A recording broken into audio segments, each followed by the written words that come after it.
Petrol pump Ambani का, airport Adani का, अब जमीनें भी दे दी अडानी और अंबानी को। भाई देश में जो कुर्बानियां दे रहे हैं वो कहां जाएंगे? 56 इंच वाला सीना जो है ना वो पंक्चर हो गया है। वो 56 इंच से 56 सेंटीमीटर आ चुका है। और यहां कहते हैं कि किसान ये किसान जो है अंग्रेजी कैसे बोलते हैं, जीन्स पैंटे कैसे पहनते हैं। भाई जब मोदी एक चाय वाला जो है कोट पहन सकता है 10 लाख का, तो ये किसान जो है जीन्स पैंट नहीं पहन सकते। दोस्तों नमस्कार, मेरा नाम अरुण और आप देख रहे हैं टाइम्स एक्सप्रेस। मेरे साथ जो है सलमान निजामी है, कांग्रेस पार्टी के नेता है, उनसे बातचीत करते हैं। आज जो है सिंघू बॉर्डर पर पहुंचे हैं। आज आप यहां पर आए हैं, कैसे आप देख रहे हैं पूरे जो आंदोलन चल रहा है? ये मुद्दा जो है, हमारे किसान भाई यहाँ बैठे हैं, कोई हिंदू है, कोई मुसलमान है, कोई सिख है, कोई ईसाई है, ये किसान है। हाँ। और इसको जो रंग दिया जा रहा है कि ये खालिस्तानी या आतंकवादी ये वो ये कोई नहीं है। ये हिंदुस्तान की रीढ़ की हड्डी है। को मोदी ने इलेक्शन के टाइम पे कहा था कि किसान हमारी रीढ़ की हड्डी है, और आज उसी किसान को की रीढ़ की हड्डी को तोड़ने का काम भाजपा ने किया है। ये शर्म आनी चाहिए उन लोगों को। अभी लग रहा है आपको ये मुद्दा हल निकलेगा? क्योंकि जो सरकार के लोग हैं, बीजेपी के लोग हैं, वो ये भी कह रहे हैं कि जो किसान हैं ये तो 5-5, 6-6 महीने का राशन लेकर आए हैं, ये लोग बातचीत करने में इंटरेस्टेड ही नहीं है। देखिए, बातचीत करने में इंटरेस्टेड हैं। सरकार का फर्ज था, हम कितनी दूर से यहाँ आए इनके साथ। वो तो कहते हम जमीनी लीडर हैं, उनको भी आना चाहिए। यहाँ कोई छेद छूत थोड़ी ना कर रहा है कोई। मोदी जी आए और बात करें, पर्दे के पीछे से क्यों बात करते हैं वो? इनसे बात करें। अगर यहाँ बुजुर्ग लोग हैं, उनकी जो उन्होंने एक नया फैशन, एक ट्रेंड बना दिया है कि दाढ़ी उगाने का, यहाँ भी बड़ी बड़ी लंबी दाढ़ी वाले बैठे हैं, उनका भी चेहरा ऐसा ही है, इनका भी चेहरा है, शक्ल तो अलग नहीं है। तो इनसे बैठ के बात समझने की बात है। ये नहीं कि आप गोली चलाओ, आप पानी चलाओ, लाठियां चलाओ। आपको क्या कमी लग रही है? आप कैसे देख रहे हैं इस पूरे कानून में? ये लोग जो है ये पागल है, अपना घर बार छोड़ के यहाँ आए जी। मैंने ऐसे इंटरव्यू देखे, आपने खुद इंटरव्यू किए हैं। एक मैंने सिख भाई देखा जो किसान था, उसकी जो धर्म पत्नी थी वो अस्पताल में है। वो अपना बच्चा परिवार छोड़ के यहाँ बैठा है अपने बच्चे के भविष्य देखने के लिए। और यहाँ कहते हैं कि किसान ये किसान जो है अंग्रेजी कैसे बोलते हैं, जीन्स पैंटे कैसे पहनते हैं। भाई जब मोदी एक चाय वाला जो है कोट पहन सकता है 10 लाख का, तो ये किसान जो है जीन्स पैंट नहीं पहन सकते। बिल्कुल पहन सकते। तो ये जो है सवाल सरकार से बनता है कि सरकार जो है वो कहती है सबका साथ सबका विकास, तो आज इन भाइयों के साथ क्यों नहीं खड़ी है सरकार? देखिए, एमएसपी पूरे इसको स्पॉन्सर कर रही है, इस तरह का नहीं। यहाँ तो कोई पार्टी है ही नहीं ना। आप इनको पूछो, आप कांग्रेस ही हो? किस पार्टी से? कोई नहीं, कोई पार्टी शार्टी नहीं है। ये सब झूठ फरेब, ये मुद्दे को ध्यान लोगों का हटाने के लिए, बेवकूफ बनाने के लिए। जब तक वो एमएसपी की गारंटी नहीं देंगे कि ये होगा नहीं होगा, सरकार को सामने आना चाहिए। ऐसे इन्होंने एनआरसी और सीए में किया। एक बात मोदी जी कहते हैं, दूसरी बात अमित शाह जी कहते हैं, तीसरी बात भाजपा के प्रवक्ता कहते हैं। लेकिन अभी जो है कोरोना के वैक्सीन को लेकर प्रधानमंत्री मोदी जी और जो बीजेपी के बड़े बड़े नेता सभी कह रहे थे सबको वैक्सीन मिलेगी, अब कह रहे हैं सबको नहीं मिलेगी। तो इस तरह से अगर बात जो कह रहे हैं उसी को जो है सरकार मना कर दे रही है। देखिए, हमारे देश के किसानों को एक नया वैक्सीन बनाने की जरूरत है जी। जो ये भाजपा ने देश में नफरत फैलाई है, जो आज भी जो भी विरोध करे उनको बोलते हैं ये देशद्रोही हैं, ये जी खालिस्तानी है, ये पाकिस्तानी है, चाइनीज है। एक वैक्सीन भाजपा के लिए बनाना पड़ेगा जो उनका दिमाग ठिकाने लाएगा। और भाजपा के नेताओं को समझना चाहिए कि हमारे अब टाइम वो नहीं रहा कि आप बेवकूफ बनाएंगे।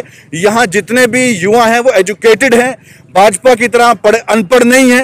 ये युवा जानना चाहते हैं कि अगर आपका स्टैंड किसानों के साथ क्लियर है एमएसपी पे, आप सामने आइए, आप व्हाइट पेपर दिखाइए, आप लिखित में दइए कि भाई एमएसपी की गारंटी मिलेगी हमें। जब वो लिखित देंगे, इनको कोई जाति दुश्मनी थोड़ी ना सरकार के साथ। इसमें कई ऐसे लोग हैं जो भाजपा के वोटर भी हो सकते हैं। इनको आप लिखित में दीजिए, गारंटी दीजिए एमएसपी की, हम में क्लियर हो जाएगा कि आप अडानी और अंबानी के साथ नहीं है। ठीक है, लेकिन एक सवाल ये है कि कम से कम किसानों की देशभक्ति पर कभी पहले सवाल खड़ा नहीं हुआ, जैसा इस बार हो रहा है कि भाई खालिस्तानी पाकिस्तानी। तो इसको आप कैसे देख रहे हैं? किसान को भी इस तरह से बांट दिया गया। देखिए, इस देश का हिंदू हो, मुसलमान हो, सिख हो, ईसाई हो, जब पेट में रोटी ना हो उस वक्त धर्म कोई नहीं देखता। किसान जो है खेती करते हैं, किसान ये नहीं देखता कि ये हिंदू की जमीन है, ये सिख की जमीन है या ईसाई की जमीन है। अब ये सिख भाई आप देखिए, जब कश्मीर में आतंकवादी हमला हुआ था, वहां कोई मोदी जी का वक्त नहीं पहुंचा, वहां ये सरदार लोग पहुंचे और उनकी मदद की।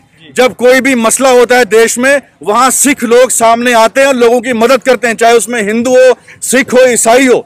जब वो नहीं जात बात देखते तो भाजपा का असली चेहरा तो सामने आया है। और सबसे बड़ी बात यह है कि हिंदुस्तान में सबसे बड़ा रेजिमेंट जो है आर्मी का, जिन्होंने देश के लिए कुर्बानियां दी हैं, आज मुझे बताइए प्रधानमंत्री जो डर रहे हैं चाइना का नाम लेने से, ये कहते थे हम सर्जिकल स्ट्राइक करेंगे, आज चाइना के सामने क्यों बोलती बंद है? वहां कौन लड़ रहा है चाइना के खिलाफ? वहां यही सिख बरादर हमारे लद्दाख में लड़े हैं। वहां मोदी नहीं जा रहा है, वहां अमित शाह नहीं जा रहा है, वहां ये हमारे सिख भाई लड़ रहे हैं चाइना में, बॉर्डर पे मुकाबला इस ठंड में लड़ रहे हैं। बड़ी मजबूत सरकार है, पूर्ण बहुमत वाली सरकार है, भारी बहुमत वाली सरकार है, 56 इंच वाली सरकार है, लग रहा है पीछे हटेगी। 56 इंच वाला सीना जो है ना वो पंक्चर हो गया है। वो 56 इंच से 56 सेंटीमीटर आ चुका है। अब सरकार जो है इन हमारे भाइयों से डर रही है, किसानों से। अब यहाँ ना तो किसी के पास AK-47 है, ना तो कोई बंदूक है, ना तो तलवार है। सरकार डर किससे रही है? क्योंकि इनकी आवाज में ताकत है। सरकार जो है ना, ये RSS और भाजपा जो है ये डरपोक हैं। ये इनको मालूम है कि हमने गलत किया है। अगर इन्होंने गलत नहीं किया होता तो ये नहीं इल्जाम लगाते कि भाई ये किसान जो है ये खालिस्तानी है, ये वो है, ये है। यहाँ तो वो मसला नहीं है। दैट मीन्स ने कहीं ना कहीं चोरी है, दाल में कुछ काला है। और अडानी और अंबानी को फायदा पहुंचाने के लिए हमारे किसान भाइयों का गला घोंटा जा रहा है, हम बर्दाश्त नहीं करेंगे। आप कह रहे हैं कि जो कारपोरेट है उसको बढ़ावा देने के लिए सब हो रहा है। बिल्कुल। किसानों 6 साल में हमारे एयरपोर्ट किसके पास है? आज एयरपोर्ट जो है पेट्रोल पंप अंबानी का, एयरपोर्ट अडानी का। अब जमीनें भी दे दी अडानी और अंबानी को। भाई देश में जो कुर्बानियां दे रहे हैं वो कहां जाएंगे? रेल भी ठेके में, रेल का भी ठेके में दिया हुआ, सभी तो ठेके में दे रहा है। किसान लोग क्या करेगा? इसीलिए इस आंदोलन को दबा दिया जाए ताकि आगे आंदोलन ना हो। देखिए, दुनिया भर में कोरोना का जो है इम्पैक्ट पड़ा है, असर हुआ है, लेकिन आप मुझे बताइए, जिस हिंदुस्तान मुल्क ने बांग्लादेश को आजाद करवाया पाकिस्तान से, पाकिस्तान के 2 टुकड़े हो गए। आज बांग्लादेश एक छोटा सा मुल्क है, उसकी GDP जो है 8% है। हमारे भारत देश की GDP जो है -10% से नीचे आ चुकी है। इससे बड़ा क्या आपको सबूत मिल सकता है आपकी इकोनॉमी का? ये तो यही आवाज उठ रही है कि देश की हालत आपने कहां लाई है। आप टीवी को, मीडिया को खरीद लिया आपने, अंबानी अडानी आपके जेब में है, लेकिन ये किसान अपने देश को बचाने की बात कर रहा है।